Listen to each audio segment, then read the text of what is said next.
New research from Redbridge Group shows the referendum on the voice is being overshadowed by other issues.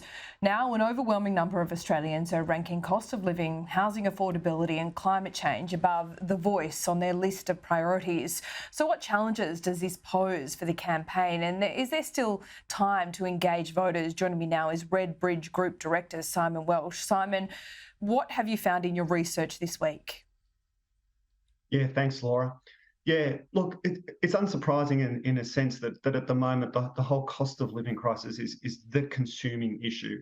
We ask people to rank sort of what are the top 5 issues that you'd like to see government focusing on at the moment, and 92% of people spoke about cost of living. You add to that then people talking about the housing crisis, just jobs and the economy more broadly, and this economic sort of headwind that's been created for the voice is quite profound. I think we only had around 15% of people had the voice in their top 5 issues. So that means sort of for 85% of the folk out there, it's just not an animating issue right now.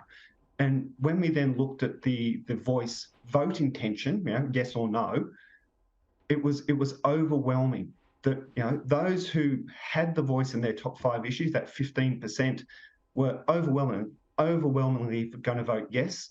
Those who don't were overwhelmingly going to vote no.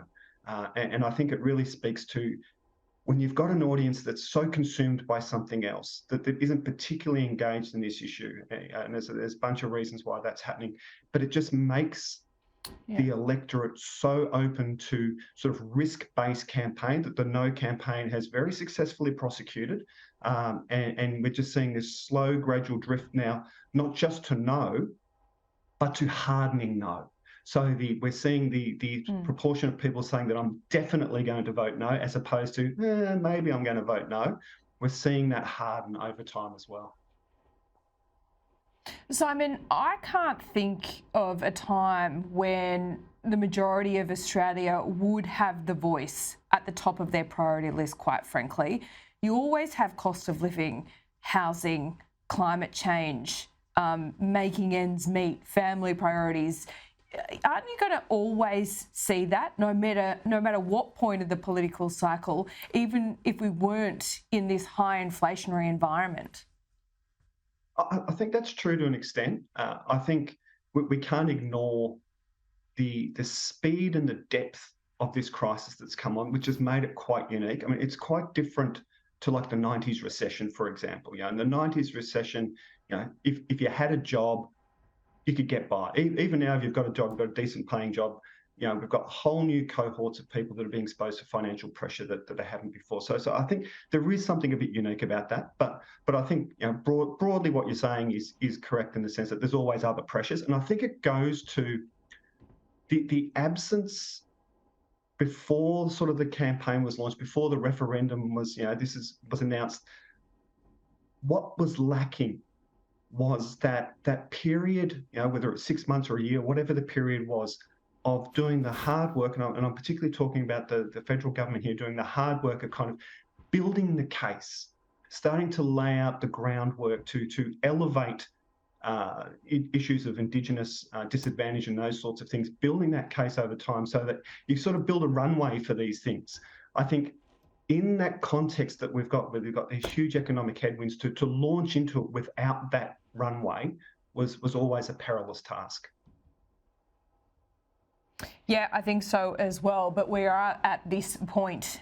We can't change where we are in the cycle now. So with the polls where they are, there's still a fair few people that haven't made up their minds. At this point, what is your read on the situation? How many people haven't made up their minds, and are they more likely to be yes or more likely to be no? Yeah, it's certainly continuing to drift no, and I think we're seeing that not just in our polling but across the polling that the no vote is growing. Mathematically, there's still enough. There's still enough there in those soft no kind of camp that you could cobble together a winning coalition. But I mean, the campaign from here would have to be perfect. No, there's no margin, absolutely no margin for error whatsoever. And in that context, we asked people whether they seen any advertising on either side of the campaign, but any advertising at all to do with the campaign. Now, when we ask that question, we know it's not really a measure of recall. What it's a measure of is sort of engagement in the campaign. And what we found was the very people that are in that soft sort of yes, no kind of territory are the people who are least likely, considerably least likely, to have engaged in any of the material that's going around on the referendum. So it's a sort of what we call a bookends campaign. It's a campaign that's only really engaging the people that are strongly entrenched in yes, strongly entrenched in no. So there's going to need to be some considerable rewiring in a campaign sense, and as I say, in a context where it's just damn hard to get people to engage on the issue in the first place. Really tough. Is it too late, in your view? Based on what we're seeing, I think yes. I think it's too hard to both turn around a decline and then gain back what you've lost. If the no vote was sort of sitting kind of statically, bouncing around a little bit, you'd say maybe there's time. But the fact that we're seeing this continual kind of drift, and as I say, this drift from soft no to hard no, I think it's out of reach. Simon Welsh, thanks so much for your time. As always, we'll speak to you next week. Thanks, Laura.